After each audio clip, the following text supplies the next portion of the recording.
Bonjour, c'est Martine Gaillet de Strasbourg. Bienvenue à notre rendez-vous hebdomadaire à votre santé.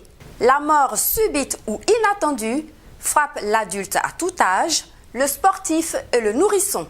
Lors d'un décès, quelle qu'en soit la cause, le cœur finit par s'arrêter, mais cet arrêt cardiaque est souvent la conséquence ultime d'un profond désordre corporel incompatible avec la survie.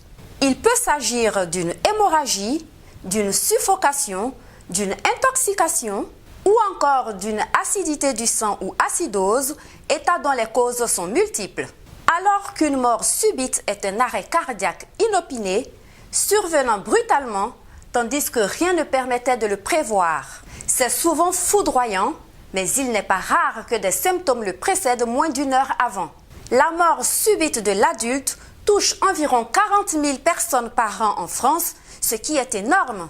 Les victimes sont relativement jeunes et, dans plus d'un cas sur deux, elles n'étaient pas connues comme malades du cœur. Car la cause de ce drame est d'origine cardiovasculaire dans environ 90% des cas. Et il s'agit plus précisément d'un infarctus du myocarde dans 80%. Un infarctus du myocarde consiste en l'obstruction complète et durable de l'une des artères du muscle cardiaque ou myocarde. Ces artères sont appelées coronaires. L'arrêt du cœur est en réalité une fibrillation ventriculaire, c'est-à-dire un état d'inefficacité cardiaque totale dû à la contraction rapide et désordonnée des fibres musculaires striées du myocarde. La fibrillation est parfois précédée d'une sensation de malaise avec nausée. Elle peut survenir pendant une activité sportive ou lors de son décours.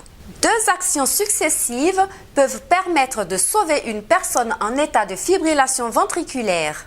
C'est le massage cardiaque, puis l'utilisation d'un défibrillateur automatisé. Je vous invite à regarder ceci. Votre victime doit tout d'abord être installée sur un plan dur, par exemple par terre. Pour les compressions thoraciques, il faut appliquer vos deux mains sur la poitrine dénudée de la personne, au centre de la poitrine. Et vous allez, bras tendus, comprimer 30 fois.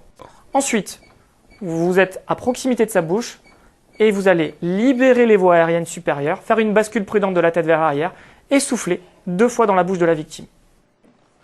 Jusqu'à l'arrivée des secours, vous devez continuer la réanimation cardio-pulmonaire et suivre les consignes et instructions du défibrillateur.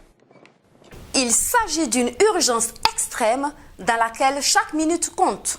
Je vous invite à regarder ceci. La course contre la montre commence. Vous avez perdu connaissance depuis seulement 1 minute et déjà les premières cellules de votre cerveau sont détruites. Si personne ne vous aide, au bout de 4 minutes, vous aurez des séquelles irrémédiables au niveau du cerveau. Le cœur n'est en effet pas capable de se remettre seul à fonctionner normalement. Chaque minute passée, votre chance de survie diminue de 10%. Au bout de 7 minutes, vous risquez d'être victime de séquelles cérébrales irréversibles. Au bout de 8 minutes, il ne vous reste que 20% de chance de pouvoir survivre. Au bout de 9 minutes, il n'y a plus d'espoir de vous ramener à la vie. Concernant les prédispositions à la mort subite, un pouls rapide au repos et qui de surcroît augmente progressivement avec l'âge est un facteur de risque. Les personnes dont le pouls augmente de plus de 12 battements par minute lors du stress psychique qui précède un effort physique important sont également à risque de mort subite. Il en est de même pour celles dont le pouls n'augmente qu'assez peu lors d'un effort physique important.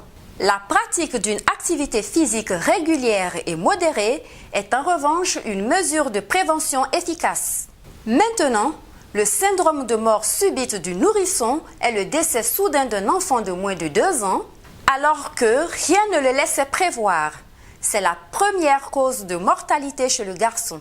Ces facteurs de risque sont le fait de coucher le nourrisson sur le ventre ou le côté, l'emmaillotement, l'utilisation de couvertures ou de couettes, une température de la chambre élevée, le partage du lit de la mère avec l'enfant et le tabagisme de celle-ci.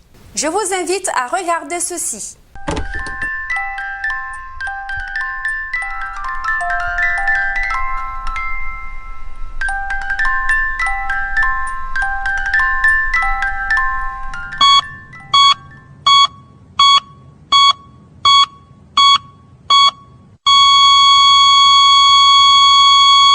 l'inverse, le partage de la chambre avec l'enfant et une vaccination complète sont des facteurs protecteurs.